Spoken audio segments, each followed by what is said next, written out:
tu as aussi étudié l'eschatologie sioniste. Je ne sais pas si on peut parler ça comme ça. Bon, c'est même un mot que je ne connaissais pas. L'eschatologie, ça veut dire La science de tendre la fin vers des temps. ouais, la science de la fin des temps. Mm. Tu peux en parler un petit peu plus? Oui, oui. Alors, il y a une eschatologie dans le christianisme, le judaïsme et l'islam. C'est simplement l'idée que l'histoire a un début et une fin. Le monde matériel a un début et une fin. Il y aura une fin, puis il y aura un jugement dernier. Voilà. Le jugement dernier concerne, enfin, si on prend les textes, hein, si on prend la Torah, et, les évangiles et le Coran, bah, dans la Torah, il n'y a pas d'âme, il n'y a pas de paradis, le paradis est sur terre, il n'y a pas de jugement dernier. Je parle de la Torah, hein. Je parle pas des autres livres de la Bible hébraïque ou du livre d'Enoch, qui est un livre apocryphe qui n'est pas dans la Bible hébraïque. Donc dans le christianisme et l'islam, l'eschatologie véritablement, c'est la fin des temps et ce qu'il y a après la fin des temps, c'est-à-dire après la fin du monde, le jugement dernier. Donc la finalité du christianisme et de l'islam, c'est de sauver les âmes individuelles, d'arriver au jugement dernier et de passer l'épreuve, de ne pas aller en enfer. Dans l'eschatologie juive, c'est différent. Quand on lit la Torah commence avec le jardin d'Éden sur terre, quelque part en Mésopotamie, et la Torah se termine, donc il y a 5 livres, le Pentateuque, et la Torah se termine, donc la fin du Deutéronome, par un projet impérial. La fin des temps, la fin de l'histoire, c'est la domination d'Israël. Sur le monde. Déjà du Nil à l'Euphrate, territorialement, mais aussi sur le monde, sur les nations. Hein, vous trouvez ça dans le Deutéronome, et vous trouvez ça aussi dans des livres des prophètes, notamment le livre d'Ésaïe. Il y a la deuxième partie du livre d'Ésaïe qui a été rédigée par les mêmes auteurs que le Deutéronome, et qui parle de domination mondiale.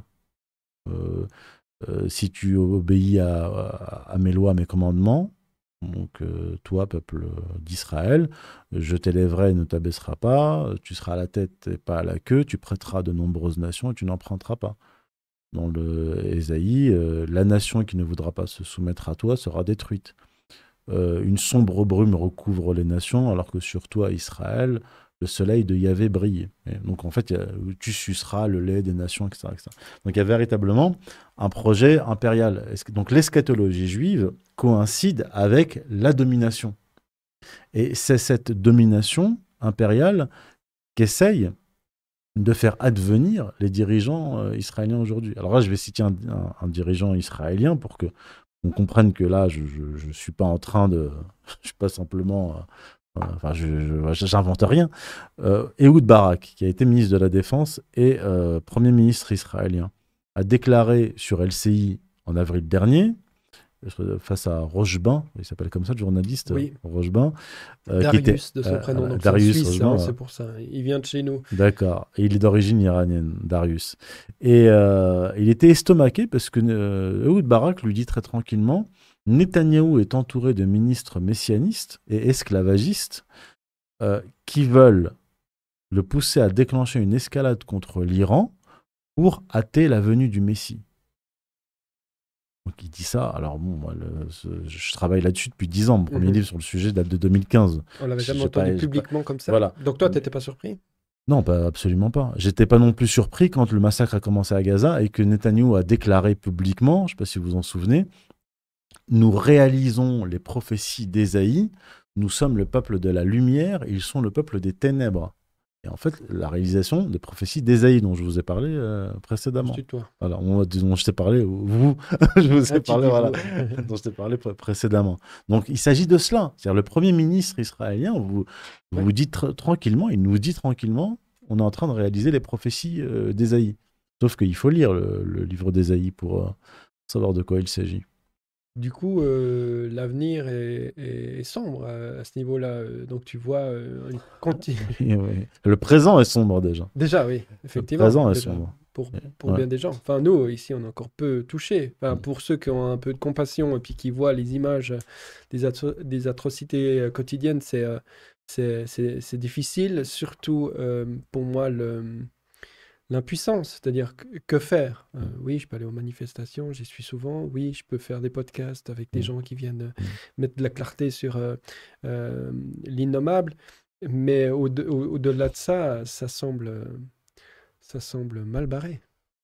Disons que pour ceux qui sont croyants et qui s'intéressent à l'eschatologie, alors, j'ai dit, dans le judaïsme, il y a une eschatologie, mais dans le christianisme et l'islam aussi, il y a une eschatologie. Et ces événements-là sont décrits dans l'eschatologie chrétienne et musulmane. Et en fait, l'espoir pour les croyants, c'est de dire qu'effectivement, ces événements-là vont advenir. D'ailleurs, le Christ en parle dans les évangiles. N'ayez pas peur, ne soyez pas troublés, même si ça va être des temps difficiles, car ces choses-là doivent arriver avant la délivrance. La délivrance, du point de vue chrétien, et même du point de vue musulman, c'est la défaite en fait de ces forces-là, la force antichristique et la victoire du Christ, la victoire de Dieu au final. Et si on n'est pas croyant, ce qu'il faut comprendre, c'est que il y a des forces qui sont à l'œuvre, des forces religieuses, politico-théologico-politiques, que ces forces sont, si on n'est pas croyant, qu'on ne croit pas en l'Antéchrist, en Dieu, etc., ces forces-là sont nihilistes, elles sont à l'œuvre en Occident, comme en Israël, mais c'est des nihilismes qui se manifestent différemment. En Occident, c'est le LGBTisme, c'est la promotion en fait, de la criminalité, c'est la non-sanction des criminels. On le voit dans certaines villes aux États-Unis, par exemple, où on n'arrête pas les criminels ou les voleurs au-delà de 900 $ qui ont été volés. Enfin, je veux dire, c'est l'anomie, en fait. C'est la disparition de la loi.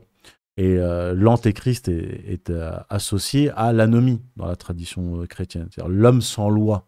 L'homme sans loi, donc le pouvoir sans loi. Et pour toi, le LGBTisme, ça serait le renoncement de la loi de la famille, par exemple? De la loi naturelle, en fait. C'est-à-dire qu'un homme est un homme, une femme est une femme, la stabilité de la société, ça correspond à ce qu'on appelle les lois naturelles ou les lois de Dieu, c'est-à-dire qui permettent un ordre. Et dans la tradition musulmane, il y a cette idée-là que c'est les finalités de la loi, qu'on appelle en arabe maqasid al-sharia, et dans ces objectifs, il y a la préservation de l'espèce humaine. C'est un objectif religieux. Or, si vous pratiquez une politique de dénatalisation, de stérilisation, et que vous faites en même temps la promotion du LGBTisme, au final, si vraiment si plus personne ne fait d'enfants et plus personne n'est hétérosexuel comme en fait on nous y invite d'une certaine façon, bah, c'est la fin de l'humanité, très concrètement. Et du côté israélien, ce que l'on voit actuellement, là à Gaza, c'est une autre forme de nihilisme. Annihiler une ville, annihiler une population, ça procède du même mouvement, un double mouvement nihiliste. Et de l'autre, vous avez des États, des peuples qui sont opposés à ces mouvements-là, qui sont opposés au sionisme et qui sont opposés au LGBTisme, mais en fait qui sont opposés au nihilisme. Donc si on voit les choses d'une façon euh, comment dire, spirituelle, sans forcément être religieux, mais pour comprendre la géopolitique différemment, il y a aussi une géopolitique, une géopolitique des valeurs. Il y a un monde occidental où, en fait, on méprise les petites gens. On l'a vu avec les Gilets jaunes, on l'a vu avec les déclarations d'Hillary Clinton en parlant du bas peuple américain de façon méprisante. On le voit par la politique économique de destruction de l'économie. On le voit avec les injections de produits dangereux, etc. Donc, on a de très nombreux signes qui montrent qu'en fait, on a des élites dirigeantes qui sont en guerre contre leur population. Donc, ils sont vraiment dans un nihilisme. Et en face, on a la majorité des peuples du monde qui sont simplement opposés à ce mouvement-là, opposés au LGBTisme, au nihilisme, et qui réagissent comme jamais à la politique israélienne, au massacre perpétré. Et en fait, on voit ce monde inégalitaire occidental, je parle des dirigeants occidentaux, qui ont une vision du monde inégalitaire, qui soutiennent l'inégalitarisme israélien. En fait, on se demande, tu me posais la question tout à l'heure, mais comment ça se fait? Mais en fait, c'est parce qu'il y a une communion de pensée. Au fond, ils partagent les mêmes valeurs. Quand vous avez un Klaus Schwab, président du Forum économique mondial, conseillé par Yuval Noah Harari, qui est un Israélien d'ailleurs, qui est marié à un homme, qui dit et qui parle des gens, des peuples comme des inutiles, il en parle, c'est ce que dit Yuval Noah Harari.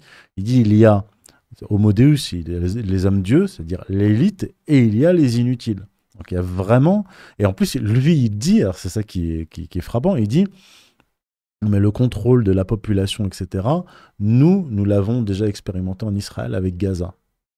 Donc en fait, on voit vraiment là le pont, le lien quasiment organique entre cette hyperclasse occidentale et les dirigeants israéliens qui méprisent